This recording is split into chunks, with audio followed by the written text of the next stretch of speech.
The 5 yajnas. Well, what are those 5? I'll tell you. Okay, those 5 yajnas are Deva Yajna, Pitra Yajna, Rishi Yajna, Manushi Yajna, Bhuta Yajna. Okay. We are, for our survival, depend on these 5 aspects of creation. Okay. Just like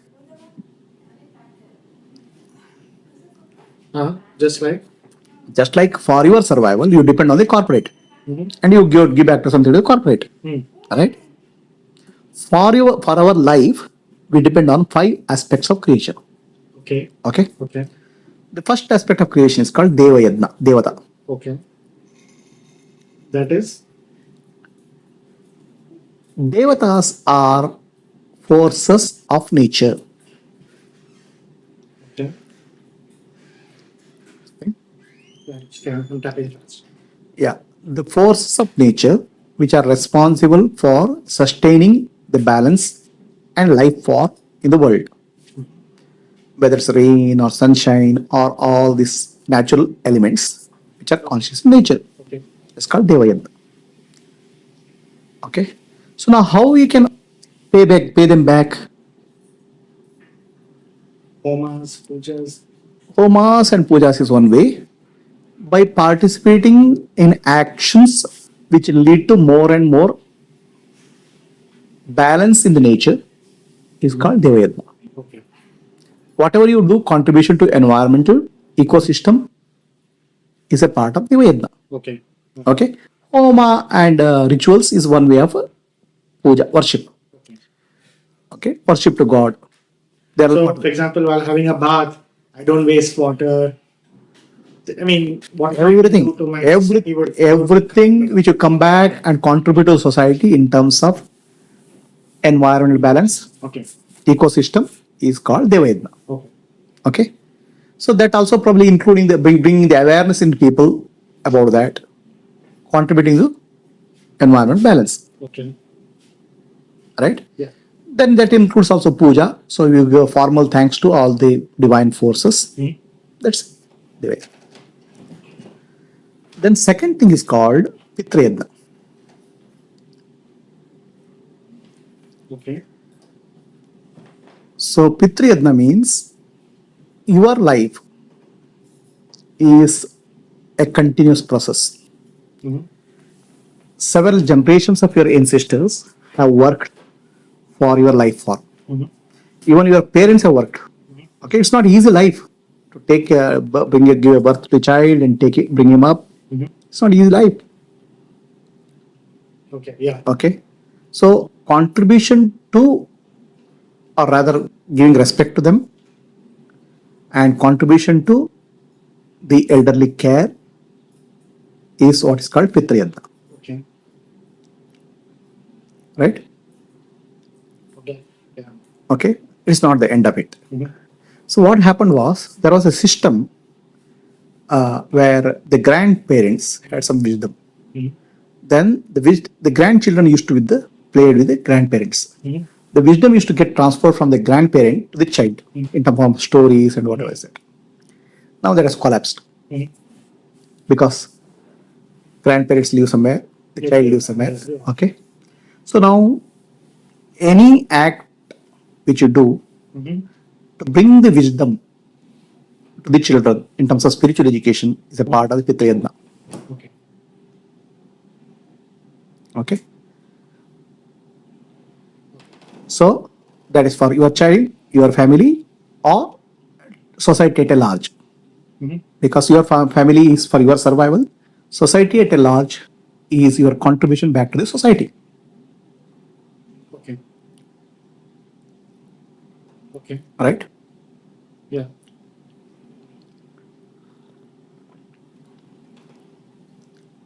That's called Pitrayadna. So taking care of the senior citizens of your family and senior citizens as a larger community. Taking care of spiritual education for your children, or taking care of the spiritual education in general as a community is a part of Pitrayadna. Okay. Then comes the Manushayadna. Manusha Yajna is our life is dependent on all these factors: Pitras, Devatas, and human beings. One person or other person contributes to our life. And contributing back what we have to those who don't have in some way, a service to humanity in whatever form, is called Manusha Yajna. Okay. Okay.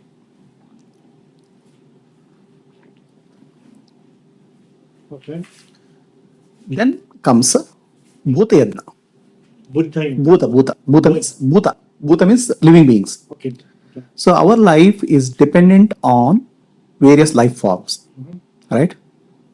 All life forms are connected. Correct. Okay. If some life form dies somewhere, a part of us also dies. If frogs die in Africa, the diseases will strike in some other country because the frogs will eat mosquitoes. When the frogs are not there, the mosquitoes will travel somewhere. They infect human beings. Correct. Like that. You can see that Ebola or any virus spreading globally. So what happens is that the life form, our life is dependent on so many life forms. So any act of compassion to living beings is called Bhuta Yajna. Okay. Okay. Then finally Rishi Yajna. Rishi. Rishi Yajna. Okay. So Rishis are the people who have passed on the enlightened wisdom, the spiritual wisdom, in the form of Bhagavad Gita, Upanishads, and various teachings. Okay. So first is a study of that for our own life. Second thing is teaching of that to other people who need it to pass on the message is called Rishi Yajna. So these are the 5 yajnas. So when you bring that 5 yajnas in your life, you have brought dharma into your life. Okay. Because adharma is not giving back what you got. Right? Yeah. So when husband and wife are committed to these 5 yajnas, then the house becomes a dharmic family. Yeah. Okay? And why you have to commit for dharma is because by committing to dharma, the mind will become purified and you will evolve for mukti, liberation. So if the focus of the grahastha life is liberation, dharma is the means, then that is a grahastha ashrama. Okay? Any questions?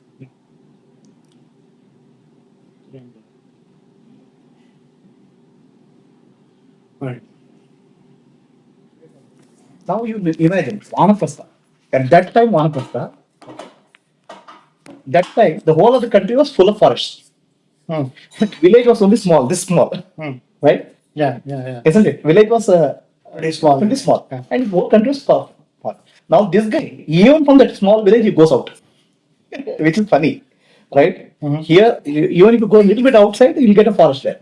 But now there's no forest. So why he was doing that means he was reducing the connectivity with society, because the moment you are in society, your interaction will increase. So he's trying to reduce the interactions. Okay, so more peace. That time he used to teach to other people. Okay, other people that this is what dharma is. This is what I learned. He used to teach. Some amount of time he spends in teaching. Some amount of time he spends in his own learning. Then beyond that stage, he may take to sannyasa. If vasanas drop out, it happens in natural process. Okay, then you take sannyasa. The sannyasa is the process by which vasanas get dropped out gradually. Okay, that is the sannyasa. Okay. Sannyasa is samyak jnasa. When your mind gets focused from higher, the lower will fall. That's called sannyasa. Now these are the 4 stages, which is natural evolution process of human being. Even if you take sannyasa, there's no guarantee that you get liberation, enlightenment. Okay, enlightenment is wisdom which has to come. Okay, sannyasa is a negative process. Okay. He has. Also, just because you're doing sannyasa doesn't mean wisdom will come. That's because I'll tell you like the other way. Like they're a scientist, okay, a Nobel laureate, works 7 days a week in the lab. Okay. He doesn't take food now. He's researching for some molecule. Okay. Then because of his interest effort, he gets the molecule and he gets a Nobel Prize. Now, I would say you do 7 days fasting, you will get Nobel Prize. It is not wow, it's also true. In the process of discovering molecule, it is 7 days fasting. But if you do 7 days fasting, you will not get a molecule. That is the. So whatever sannyasa is the process by which you drop. That doesn't really mean that you will get something. Okay. That's what happens to many people. So now this was the earlier stage of ashrams in the earlier days, and each ashram had a dharma to follow, a way of living. That's called dharma.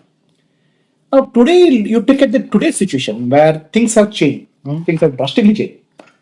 What has happened is there is no system of spiritual education. Okay, anywhere in the schools. There's scientific education. There's a value education. Value education is different from spiritual education. Value education tells you to do this or not to do this, to follow the rules, not to follow this, do something, to keep the clean. It gives some amount of discipline. But spiritual education is not about what to do. Spiritual education is about why to do. Okay. Yeah. Okay. Why to do? So that is missing. Now let us say a boy is there because of the today's internet and TV and all. In the age of 8 itself, he is exposed to so much of sex and violence. In the school when he sits, the thoughts of sex and violence come to his mind. By definition, by your definition, he is a brahmachari because he is not married. Okay. If you wrongly apply the word brahmacharya, I see. he is not married. It's not one, yeah. Okay. Now, if he is not married, he is not brahmachari. Because marriage is not about physical, marriage is about psychological. Psychology, right. Okay. Yeah. So because of so much of information exposure, his mind is already corrupted.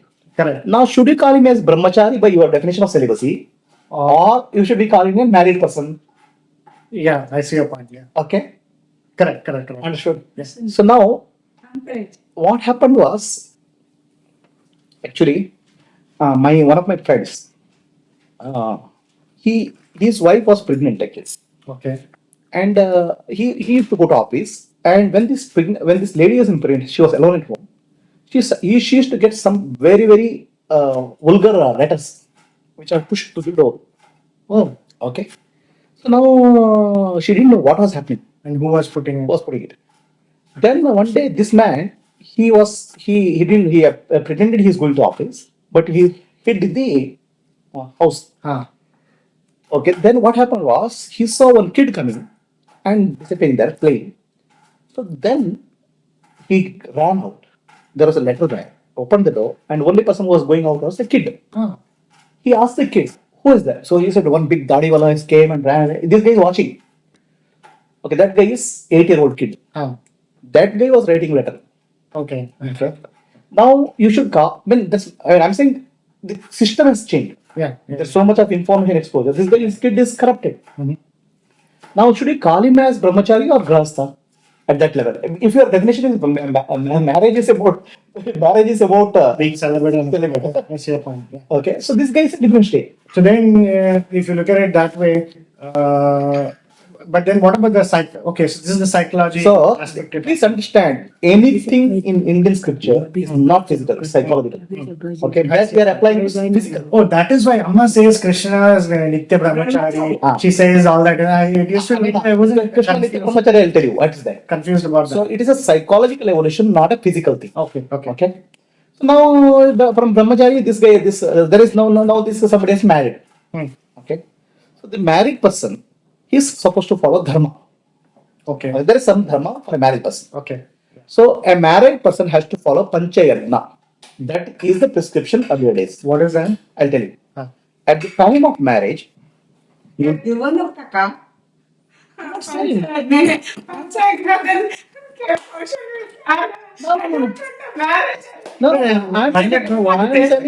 telling you what is the Vedic principle and what is happened today. I'll tell you. Right. Listen. So Yeah, but I was saying.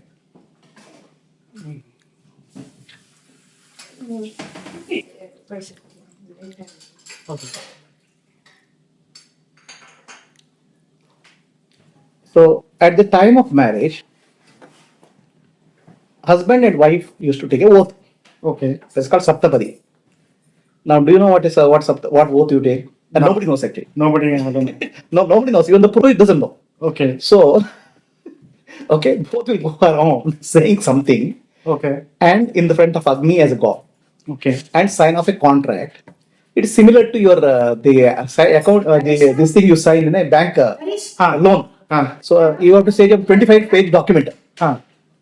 So many things you sign off without knowing what, because you don't have patience to read. Correct. Sign off. No, they should teach this to people because people just do it without. There is no they.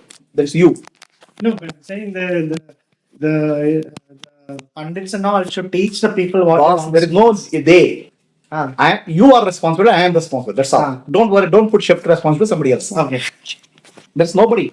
I am responsible. Okay. Even if don't put shift responsibility to somebody else. Okay. There's nobody. Okay. If there's a problem you see, I am responsible. You are responsible. If there's a problem which you see, I am responsible. They don't put the blame on somebody. They are responsible. That's not possible. Yeah. So now what you say, what these people say is, we together we will perform dharma, artha, kama, moksha. Four of this we get married. Okay. Okay. That is the contract they are saying. Okay. Now, why we are doing it is to get moksha, liberation, in this lifetime. Oh yeah, that's right. Okay? Correct. Yeah. If you don't get it, we will commit for 7 lifetimes together. Okay. 7 lifetimes is a failure condition. Okay. I see. Okay? So now, what happens is the marriage, people forget dharma. It becomes artha and kama. Okay? Money and desire. No, but if you see most married people follow dharma, right? They follow the dharma. Provided you know what is dharma. Yeah, okay, agreed. Okay? I mean, you don't do anything wrong, you follow the. Provided you know what is dharma. The definition of dharma itself, Dharmaraya himself was struggling with the definition of dharma. Dharmaraya Pandavas, who is supposed to be name is Dharmaraya. Dharma is very, very subtle. Okay?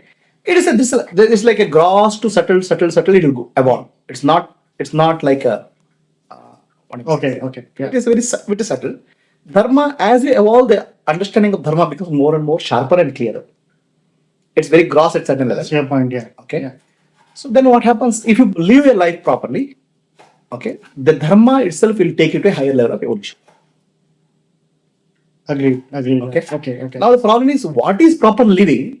That information is not there. That education is not there. Then people tend to live a legal, right way of living. Okay. Legal right way of living is a prerequisite, not dharma alone. Correct. Okay. Understood. I see. So you go on the left side or right side of the road. If you go on the left side of the road, you will be police. Many people will follow. Because it's a legal system. Like that, dharma people follow. But what is subtle nature of dharma? Dharayati dharma. Dharma is the one which protects you, uplifts you. That will be missing in their life. Oh, okay. So what is the distinction between these two now? So the person is driving on the right side of the road because he's afraid of police catching him, versus a person who follows it just for the sake of doing it. I mean, the dharma from the higher sense of the word, what you're talking about, how do you define that? I will take dharma itself as a separate discussion. Okay. Because this will get into it is ashrama we are discussing. Okay. We'll keep that aside and but that because dharma itself is very subtle and gentle. So now people don't have adequate exposure, so they live the life as per what they want. Okay. That's what happens. So then what will happen is that the vasanas, the grahastha ashrama is supposed to be reducing your vasanas and making it free of vasanas.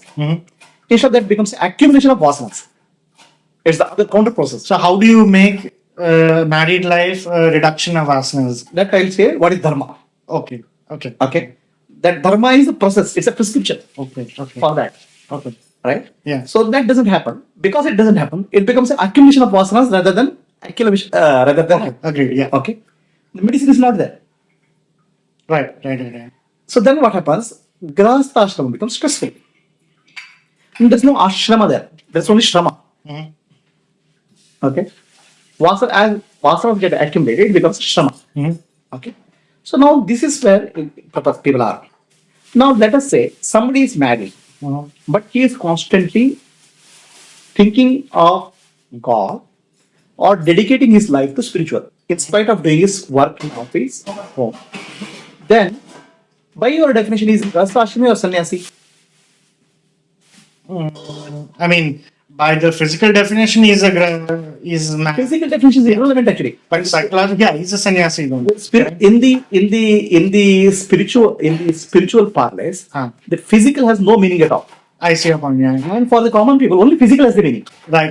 Correct. I see your point. Okay. Yeah. So now this person lives in the life, but all actions is dedication to God, and he lives his life for spiritual evolution.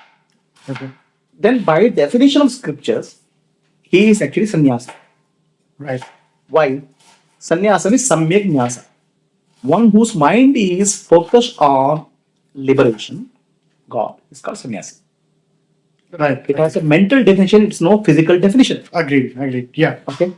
Physical definition of I leave my ashram, I wear a saffron dress, that is actually is a way of living, not a state of the mind. Agreed. Sannyasa is a state of the mind. Right. Okay. It is not. Yeah. Totally agree. Yeah. Okay. Now, actually, we should not mix up two things: a state of mind and way of living. There are two different things. Okay. So now he lives like that. Then somebody goes to vanaprastha. In vanaprastha, there is no equivalent word in English today. I'll say retired life. Okay. Okay. Now, retired life is supposed to be spent on contemplation of spiritual practices. It's called contemplation. In Grahastha Ashrama, it's actually involves more of a karma. Karma means not physical karma.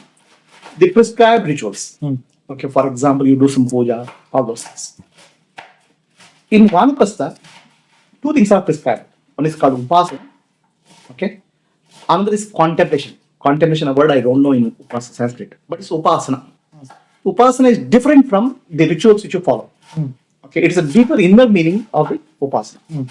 So when somebody is in Grahastha Ashram, he can perform a yajna, which involves inviting people. Like today, she attended yajna, where so many people come, and there is some money involved, and you have connection. So now in Vanaprastha, you're retired. There's no money. Instead of doing physically, you try to understand deeper, go deeper into the psychological essence of that, and then it becomes called upasana. Okay. Okay. So yajna, you understand, is not just fire. Yajna means actually the fire of wisdom. In what you offer in yajna is not ghee or rice or clothes. You are offering your impressions, vasanas. So these are all psychological inner meaning of the yajna. So that contemplation happens in Vanaprastha Ashram. Okay. Now you tell me how people spend in Vanaprastha Ashram today, retired life here today. Go play cards, golf. I don't know what people. 50 to 60% of time it goes in cricket. Oh, okay. Cricket and Okay, another 60% time goes in politics. Okay, right? And then another being worried about the children. another. I mean, it's 24 hours. Okay, the sleep is gone in worrying about children and the grandchildren. Okay, rest of the time is worried about the money. Okay, so now instead of vasana dropping, it becomes accumulation. That's not Vanaprastha Ashram. So Vanaprastha Ashram may say, well, fine, these are over. What I have done is done. Now let me not worry about this thing. Let me cut off my. Why Vanaprastha then? Why go to forest? Okay. Now imagine a city of earlier days. Maybe over 500 families. Okay. A 500 family system also generates a lot of social interaction. Any social interaction generates noise. Now imagine a city of 2 billion, 20 million people, 25 million people. Right. So much of social interaction will be there. Yeah. Right? Yeah. So reduce that social interaction and spend time on contemplation. That's called Vanaprastha. Right. So now, if a person doesn't do that, then he is not in Vanaprastha Ashram. The definition of ashrama is where mind becomes deeply silent. Now the question is, has that become silent? In Grahastha Ashrama, the mind has to become silent. Has it become silent? In Brahmacharya, mind has to become silent. Has it become silent? In none of them currently the mind is silent. Not silent because that ashrama dharma is not followed. Right. Okay. Each ashrama has a dharma. Right. So now he goes to Vanaprastha. Then his mind has become totally silent. He has become free from vasanas. Then it is a stage called sannyasa. It's a psychological evolution. Now let us take the other case. There are many people who have taken sannyasa immaturely. Correct. Okay. Okay. So the mind is always constantly hankering after what you left. Okay. if there's imagery. Okay, Right. right? Yeah.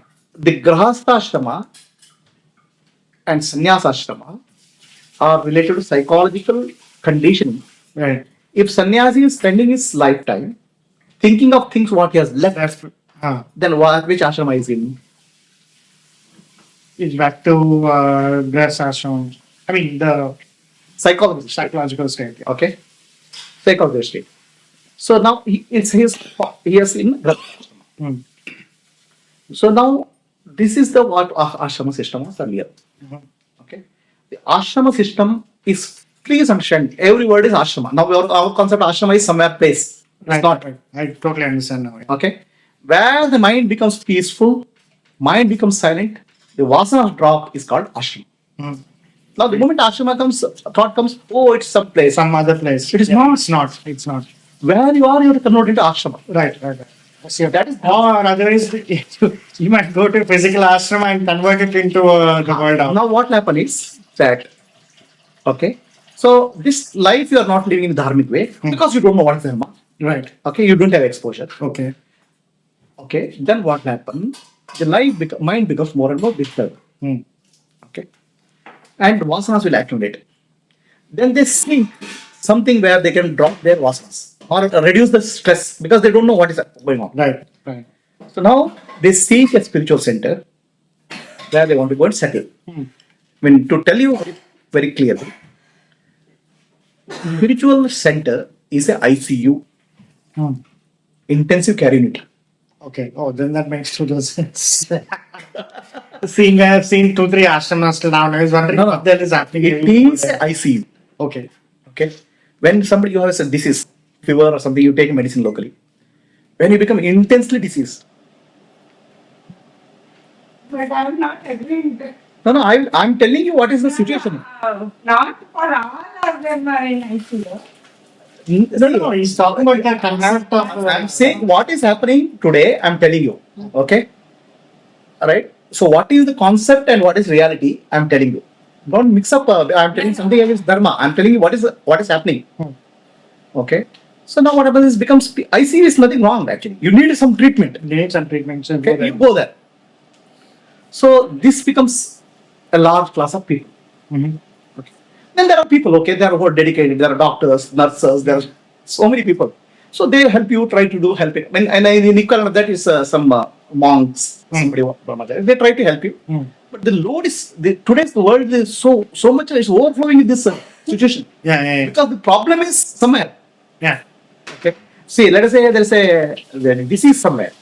Now hospital get bombarded somehow, thousands of people. Yeah. Huh? Why?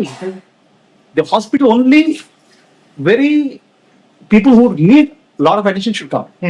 But now there's a sort of what I'm saying is flow of people because there is somewhere something is missing. The problem is to be addressed at the source, not at the destination. Okay. Yeah. So that's where some spiritual practices, some satsangs, all those things will happen at home. Okay. Just to reduce the intensity. Correct. Yeah. That's what Atma does in terms of all those, right? Satsangs and all. So you give some facility nearby. Okay. So the body of an enlightened being is the satsang. The body of enlightened being is the teaching.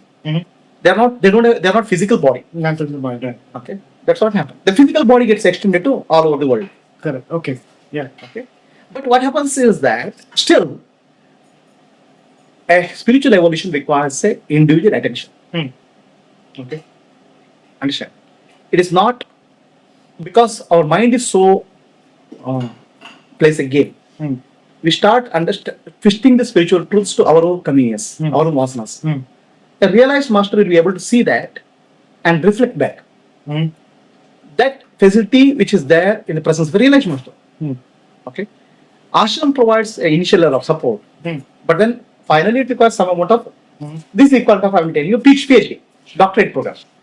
So in the primary school there are some 1 million students study up to SLC. Some 4 lakh people go to PUC. Engineering people complete, some 10,000 people complete engineering. Then out of that master's program, 5,000 people will do. The doctorate program, some 100 people will do. At the time of doing doctorate program, 100 people, they need the attention of a guide. Each person requires one interaction. Correct. Alright? So similarly, same thing happens in spirituality also. At first level, there is ashram, there is scriptures. The second level, there is service. So you start evolving. And finally, it requires a personal guidance and attention from the master. Otherwise, what happens? We start taking whatever we have listened, we twist that according to our vasanas. Correct. Okay? Agreed. Yeah. Understand? You wrap it up. That makes sense. Yeah. Understand? There's nobody to tell you, reflect that to you. Yeah. This is the reality. Yeah. Right? So what do you see in the house? You see your wife, your husband. But then if the Mahatma is truly a Mahatma, but then how will they be able to go to the individual level when there are tons of people or so many people? And It's very difficult. The issue here is the Mahatmas are rare. Why they are rare? I don't know why they're In India, as a beautiful system, which produce realized beings in larger volume, a good education, spiritual education, makes the possibility of producing more realized beings at a required for society. Yeah. So there was a realized Brahmana, realized Kshatriya, realized Vaishya, realized Shudra.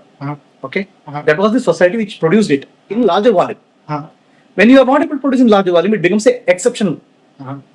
You understand what I'm saying? Yeah. A realized being can run a country. Okay. Now Modi is a yogi. Yeah. He can run a country. Yeah. Okay. Now, if he wears a saffron dress, you call him a monk. Yeah. Okay. But that was the society which produced it in larger volume. Uh-huh. When you are not able to produce in larger volume, it becomes a exceptional. You understand what I'm saying? Yeah. A realized being can run a country. Okay. Now Modi is a yogi. Yeah. He can run a country. Yeah. Okay. Now, if he wears a saffron dress, you call him a monk. Yeah. But he doesn't wear a saffron dress, but same job he does sitting as a prime minister. Yeah. Understand? Yeah. We need people, realized people at various stages of life. That's what our earlier system produced. A system which produced such beings. Okay. Okay. Now the collapse of the system is leading to such a what I'm saying is Lack of Mahatma. okay. Now, for example, there's a musical talent is there, right? Let's say some genius. Oh, one genius, fine. But can you produce some thousands of people who are not that level but good enough? That was missing. That's what happened to India. India was subjected to attacks for almost 1,000 years. In that attack, systematically the education spiritual education system was destroyed. So which led to lack of people of caliber at various stages. Yeah. Yes. So now what is required is at a ground level you have to build up the system. Yeah. Okay. Slow process, but it has to happen. It has. Okay. Then there are the exceptional people like Amma or maybe Modi. Okay. Those who come and try to set it at a very larger level. But the work has to also happen at a very micro level, grassroots level. Yeah, that's your point. Okay. So then back to that earlier, this of the definition of dharma and all, right? So it is not just what is right and what is wrong, right? What is right and what is wrong is very, very difficult to judge. Okay. Okay. In a sense, it's what's right and what is wrong. Okay. Yeah. But dharma is very simple definition of dharma is what you should do. What, let's say you expect me not to do something to you. Okay. I should not do to you. Correct. Okay. If you feel that you should not be killed, right? Nobody should hurt me. Then you should not hurt anybody. But then by that definition, let's say I do something which doesn't cause harm. Let's say I'm saying it starts at a very, very gross level. It goes into very more subtle level. I see. Okay. It is first definition is that. Okay. Okay. Now, then it starts evolving. As you mature, it starts evolving. Okay. Now you come to your smoking. I'm just giving an example. If I do something, let's say I take drugs, okay, it doesn't hurt anybody else. No, then it comes to the definition of dharma. Dharayati iti dharma. Dharma is something which protects you, upholds you. Okay. If you take upholds you, in what sense? Physical, mental, spiritual, like that. all the rest. Okay, which really causes your upliftment. So drugs might give me. Okay, I see your point. Okay. So that's next level of the definition. If this dharma is at the interaction level, I should not do something which I don't want you to do. That's one level, interaction level. At individual level, something which may upholds me is bound. Okay. I see your point. Right? So now, okay, the dharma itself can be applied very wrongly. Okay. Okay. Ahimsa paramo dharma. Non-violence is supreme principle. Okay. Is it true? Okay. Is it true all the time? No, by that definition, then so many Mahatmas eat non-vegetarian food. I mean, Ramakrishna Paramahansa used to eat fish. No. Vivekananda used to eat- Vegetarian, don't let's take vegetarian. Non-violence is paramadharma. Hmm. Okay. Now what happened was, we fell into the trap. India fell into that trap. When the foreign invaders attacked, Hmm. okay, we became complacent. Okay. Because kings, Kshatriyas. Kshatriyas, the violence, there is a violence against you. Now, you have to protect yourself. Yeah. Then it's not violence. Yeah. Okay. So many times what happened is these people attack and we forgave them and sent it back. And they recuperated and became strong and attacked back again. Uh-huh. So that's not dharma. Yeah. So dharma definition itself, you take something grossly, then you're in trouble. Yeah. Yeah. Okay. So now what happens, the whole series of India last about 1,000 years, the Kshatriyas fell like pins. First they became selfish, they forgot their dharma. Mm-hmm. The second thing is the wrong concept of non-violence got in their head. Mm-hmm. Yeah. Okay. So dharma is something which uplifts you constantly. Mm-hmm. This is dharma. So what uplifts you constantly? Your actions, Okay. your thoughts, Uh-huh. right? Your actions, your thoughts, and your lifestyle, Okay. right? So bringing that into your life, Mhm. in your thoughts, actions, and in your lifestyle is called dharma.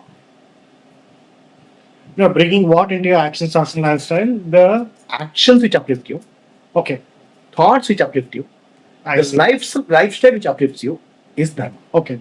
Okay. I see. Then Now- now would be the right definition. Exactly. Now the problem is, what uplifts you, nobody knows. Okay. Today people eat proper food, Mhm. because it's not good for my health.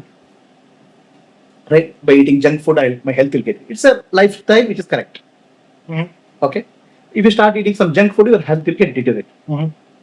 Right? So people know what is good for health. People know what is good for their job. Hmm. People know what is good for their relationship. Hmm. Okay. Do people know what is good for them in the longer ultimate sense? What uplifts them, they know. You mean spiritually? In that sense? They won't know. That's where the dharma is missing. That part of the dharma is missing. Uh-huh. Yes, you There said is upliftment of thoughts. I mean, upliftment and evolution, enlightenment. and like, That is missing. yeah. Correct. Then you said husband and wife will live in a good life. It is good life Mhm. because they live at a physical level. Mhm. They live at a psychological level. Mhm. The spiritual upliftment is Totally something missing. missing. Yeah. I see. So then, if one says that, okay, I will get married for the spiritual upliftment, because if the partner is dharmic and let's say follows God and thinks of God, it might actually help me more in turn. Is that See, possible? God is a mere concept. Okay. So then that's a spiritual upliftment of thoughts, right? The God is a concept. Like this. Most of people, God is a concept. Okay. Okay. God as a reality is different from God as a concept. Agreed. Okay. The problem with most of the people, we are brought up in a ritualistic environment. Mhm. We are not brought up in an environment where spiritual inquiry can happen. Mhm. Okay. So, is God a ritual for you or is God a reality for you? There's a gap. Okay. How do you bridge that gap? That is good. Vedanta. So, now there are a lot of people who are God fearing. Mhm. What do you mean by God fearing?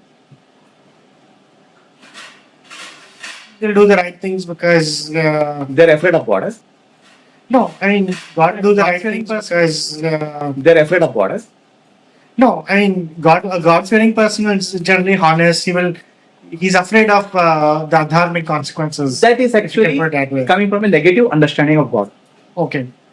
Okay. Then there are people who are loving God. Uh, Why do they love God? maybe they feel blissful within or something. I don't know. God loving, God fearing. There are two categories. Okay. God knowing is different from loving and Okay. fearing. Okay. Yeah. The knowing comes from the right education. Very fair point. Mm-hmm. Okay. Otherwise, God is nothing but a mere concept, glorified concept for most of the people. No, though it gives joy, no, though it gives happiness, it's a glorified concept. I see. Okay. Sanatana Dharma is not about concepts. Sanatana Dharma is not about rituals. Sanatana Dharma is enquiry into the truth. Mm-hmm. Okay. That's what is required.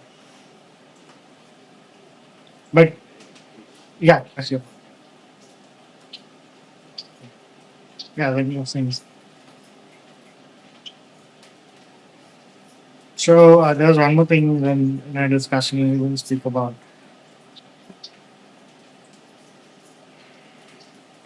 So, what happens is that, let me say, there will be noise in life when there is a understanding mismatch for the purpose of life.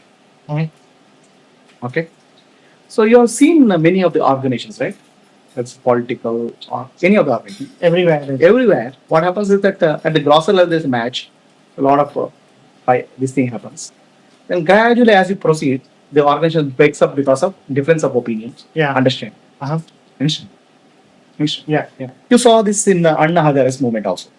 Yeah. There is a lot of fight was against corruption. Yeah, I know what happened then. Then what happened is some people become ambitious.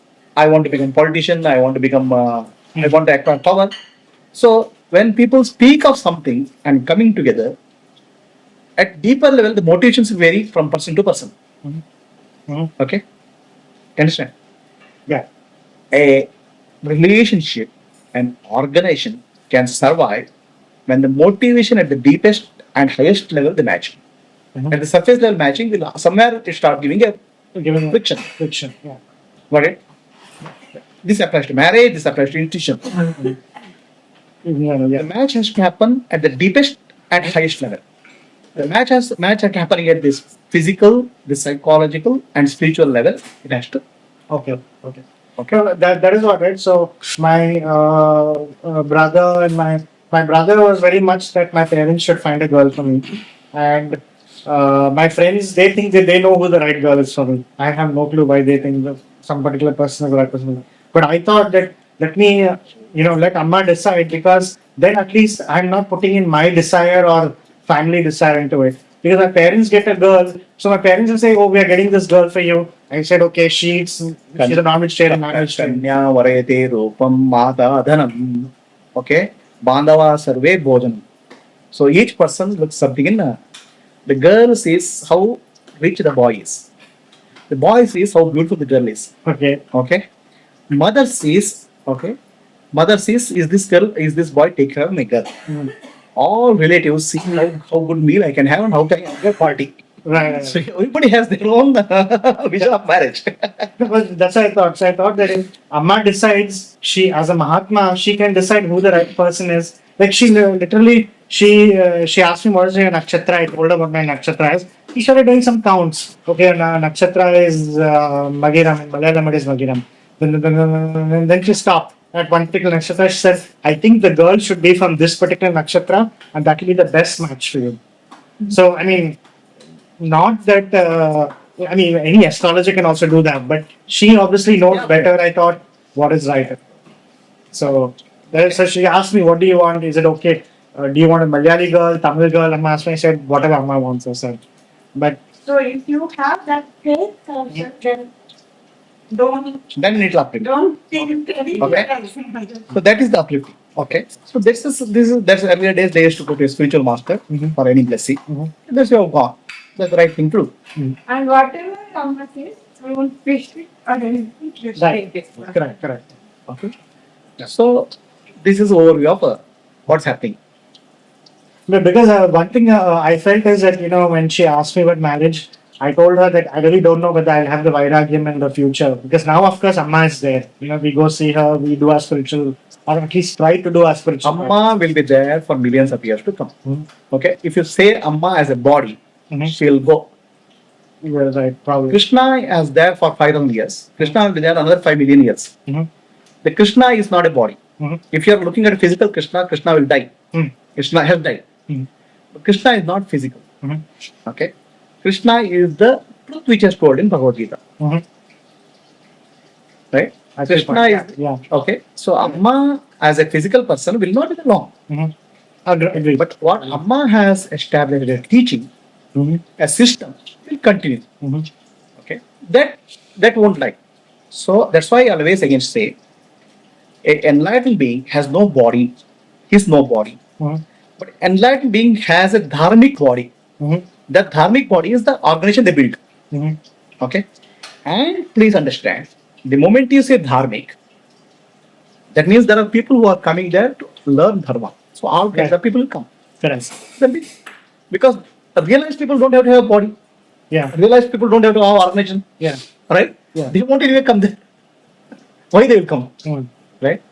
Dharma, yeah. Alright. Those who want to result, they'll come. So the dharmic body will build. Mhm. So over a period of time, the dharmic body also becomes polluted. Mhm. Okay? That's how what happens. Mhm. Whether Krishna's teachings or Buddha's teaching, as the time passes, that body also becomes old. Mhm. Right? Because people will have wrong understanding Correct. that corruption has happened. Correct. So then again, that realized being yada hi dharmasya glanir bhavati bharata means you take another body. People think it's a physical body. It's a dharmic body which will be taken. This is the dharmic body which will be built. Okay. Otherwise, physically you come for 50 years or 60 years and disappear. Nothing will happen. Right. Okay, people have a wrong understanding of a gnani. Yeah. A gnani is not physical body. The physical body is taken to build a dharmic body which will last longer. Okay. Okay. Yeah. Right. Yada hi dharmasya glanir bhavati bharata. When dharma becomes dharma declines, means dharmic body declines. Mm. Dharmic body which is built at certain point of time start declining. So then you need a new body. Agreed. Yeah. Okay. So people confuse it as an individual physical body. Mhm. So whether Amma is there physically or not, the teachings will continue. Yeah. Yeah. So, Okay. The problem what happens is the people will start interpreting in their own way as the time passes. That realize yada hi dharmasya glanir bhavati bharata means you take another body. People think it's a physical body. It's a dharmic body which will be taken. This is the dharmic body which will be built. okay. Otherwise, physically you come for 50 years or 60 years and disappear. Nothing will happen. Right. Okay, people have a wrong understanding of a gnani. Yeah. A gnani is not physical body. The physical body is taken to build a dharmic body which will last longer. Okay. Okay. Yeah. Right. Yada hi dharmasya glanir bhavati bharata. When dharma becomes dharma declines, means dharmic body declines. Mm. Dharmic body which is built at certain point of time start declining. So then you need a new body. Agreed. Yeah. Okay. So people confuse it as an individual physical body. Mhm. So whether Amma is there physically or not, the teachings will continue. Yeah. Yeah. So, Okay. The problem what happens is the people will start interpreting in their own way as the time passes. The corruption happened there. You're already interpreting. action. What? Oh, you mean in the body? In the. See, the people who come there, they won't be able to understand. See, I'll tell you. I mean, where the problem will happen. The problem is all spiritual teachings are psychological in nature. Correct. Okay. People apply it to physical. Okay. So now there is a teaching. Love thy neighbor. Okay. Right? There's a teaching. So you go and kiss your neighbor. It's physical. Yeah. Love is not physical. Yeah. Life is a psychological state. Yeah. Right? Yeah. So what happens is the people start understanding and interpreting things at a physical level, where they are psychological nature. And psychological nature is itself has so much of complexity, okay, and so much of subtleness. Yeah. Yeah. Yeah. Okay, to tell you, this Mahabharata is there to tell you the subtleness of the psychological nature. Mahabharata actually is a classic study of all types of people on the earth. Understand? It is a psychological profiling of all types of people. Totally agree. Yeah. Okay? I'm not talking about it, but you're right. Yeah. It is actually, there is no character in the world who is not reflected in Mahabharata in some way, and vice versa. It's a complete profiling, psychological profiling. Actually, you know that in America people do that individual physical profiling, right? Which carries and all. The psychological profiling of human being, what was done was called Mahabharata, right? In Mahabharata, there is a psychological profile. That's called Dharmaraya. Who is after Dharma? Understand? Yeah. Even that guy has question marks. Understand? A person who is really following Dharma, even he starts getting certain level of doubt at a certain level of evolution. Okay, a enlightened being doesn't get that. That's different. But a person who is in the path of Dharma will still get. Will still get it. Yeah. Okay. That's called Dharma Sankara. Okay. Right. Then one thing which I observed was like I guess so you're saying in a way that the master we know is not the physical body, right? And the But people need physical body, okay? People need a physical body. no, but let's say like now, for example, let's say she's in Europe, we are here, right? Now, if I have to pray, I know that the Mahatma is one with God, right? The consciousness is one and the same. So if I am praying to God, if I am praying to the Supreme right now, let's say before I eat my food or whatever actions I do, I'm offering to the Supreme. It doesn't matter whether, I mean, she might be physically here or not physically here. It wouldn't technically matter, right? See, the question is not physical at all. It's not even psychological at all. It's spiritual. Okay. As spirit, the Chaitanya, everywhere, she is there. The presence is everywhere. So Chaitanya by nature itself is divine. Is consciousness by nature divine? I mean, No, Chaitanya is only divine. okay. That is the divine. And now, how do you define it then? Is it like all-encompassing, present everywhere? Okay. Whatever you call God is actually Chaitanya. Okay. Chaitanyam, Shashwatam, Yoma, Titam, Devanjam, what they say. The Chaitanya is the consciousness. Okay. It is there in you or outside of you, Okay. everywhere. That's called God. But what happens is that human mind requires a focus. Okay, mind is so distracted, Right. right? What is everywhere, it becomes difficult to perceive. So it requires a focus. Then we focus on a personality. The personality is a means, not the end. Personality is a means to focus. Yeah, I see your point. I see. Then one thing is, see, I know one particular person, one girl. She actually, she had a boyfriend, okay? And what Amma did was, she literally broke it up. She called this girl and said, I don't want you to be talking with that boy. In fact, I don't want you to get into a relationship with anyone. I want you to focus on me. Literally, imagine a girl in a relationship, she takes out that girl. I know another person who wanted to be a brahmachari, didn't want to get married. Amma said, nothing doing, you're going to get married. I want you to get married. Ultimately, the medicine is based on the disease. Okay. Okay. The disease of life is called vasana, impressions. Okay. What is appropriate for impressions is what has to be done. Okay. That is the difference between a doctor and a quack. I see.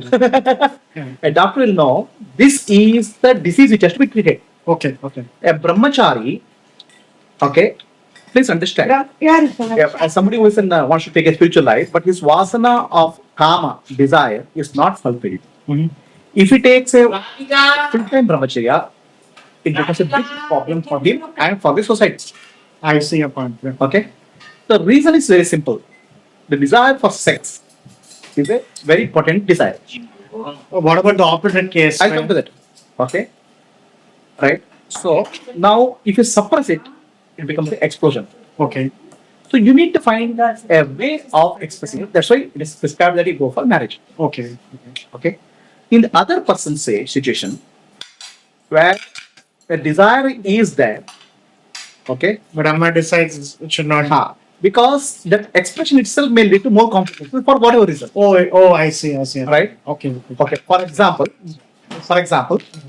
I have a desire to eat food. Okay. So now if I eat food which is grown in very unhygienic environment, then I may end up in disease. The desire is legitimate, but the means of fulfillment becomes wrong. I see a point. Brahmarpanam Thank Krishna. And for that disease, it is a proper medicine. Oh, so they will never prescribe something which they think should not, which is boyfriend. Okay. And what Amma did was she literally broke it up. She called this girl and said, I don't want you to be talking with that boy. In fact, I don't want you to get into a relationship with anyone. I want you to focus on me. Literally, imagine a girl in a relationship, she takes out that girl. And I know another person who wanted to be a brahmachari, didn't want to get married. Amma said, nothing doing, you're going to get married. I want you to get married. Ultimately, the medicine is based on the disease. Harish. Okay. Okay. The disease of life is called vasana, impressions. Okay. What is appropriate for impressions is what has to be done. Okay. That is the difference between a doctor and a quack. I see. A doctor will know this is the disease which has to be treated. Okay. Okay. A brahmachari, okay, please understand. Yeah, As somebody who is wants to take a spiritual life, but his vasana of kama, desire, is not fulfilled. If he takes a full-time brahmacharya, it becomes a big problem for him and for the society. I see your point. Yeah. Okay?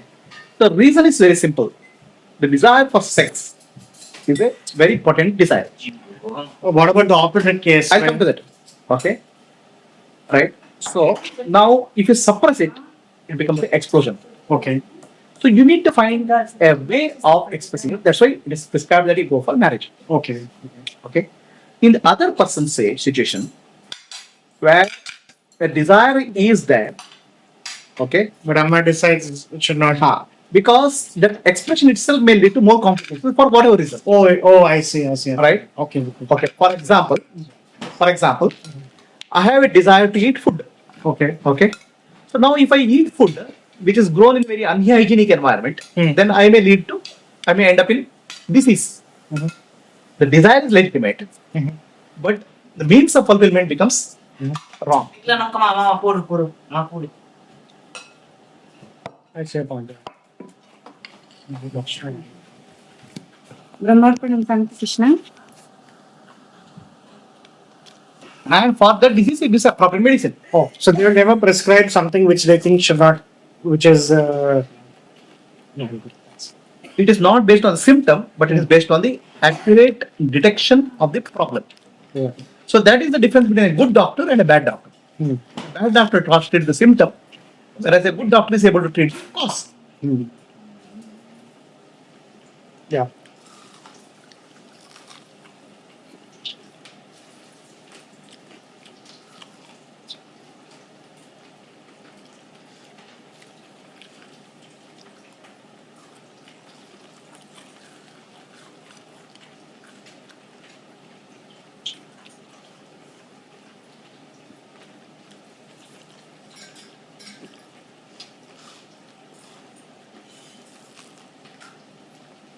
Finished all your homework? Yeah.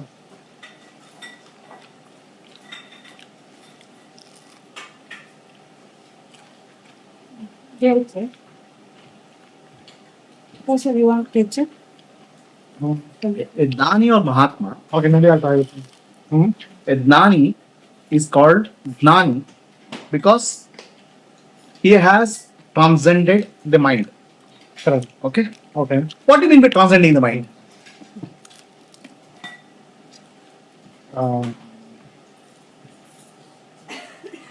You're not affected by it. A transcending the mind means you are not a part of the mind. Okay? Mind is not your subject, mind is your object. Yeah, correct. Yeah. Okay? You can be, when you are objective about somebody, there is a clarity. When that person is your relative, then there's a problem. This is actually classic example given is Dhritarashtra and his sons.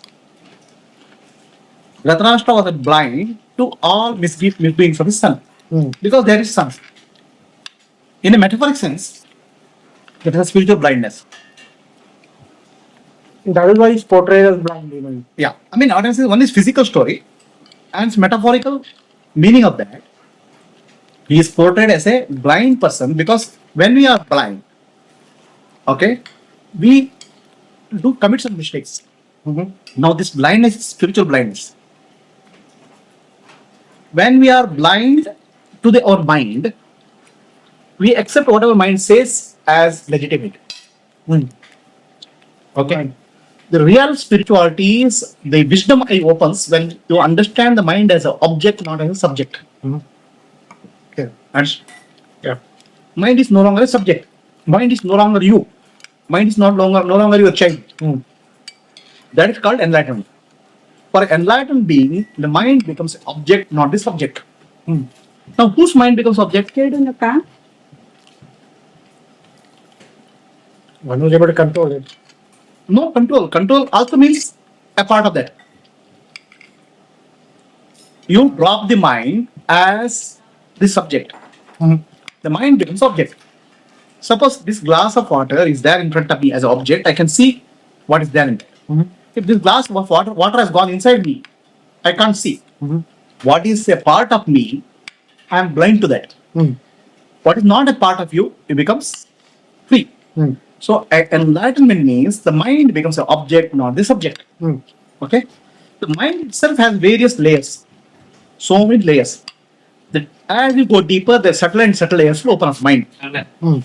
So even that subtle layer becomes open for enlightened being. Now, when that happens to you as a being, okay, then you have understood the mind totality in totality. When you have understood your mind in totality, you can understand anybody's mind in the world in totality. Okay, it is something like this. A car mechanic repairs one car thoroughly. Then bloody any car comes, he can repair. Because if you understand one thing totality, you can understand everything in totality. Correct. Okay. That's what happens to enlightened being. They understand the root of their mind in totality. And once they understand the root of their mind in totality, they can understand the root of mind of anybody in totality. That's what enlightened being is.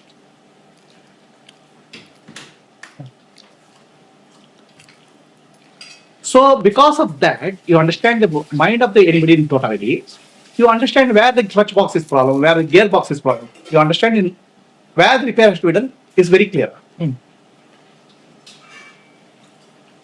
So the Mahatma would never recommend something which is against the person, against that spiritual help for the person. I would say what is the treatment to be given is given. Is given, yeah. And they would never give something which is not appropriate. Yes.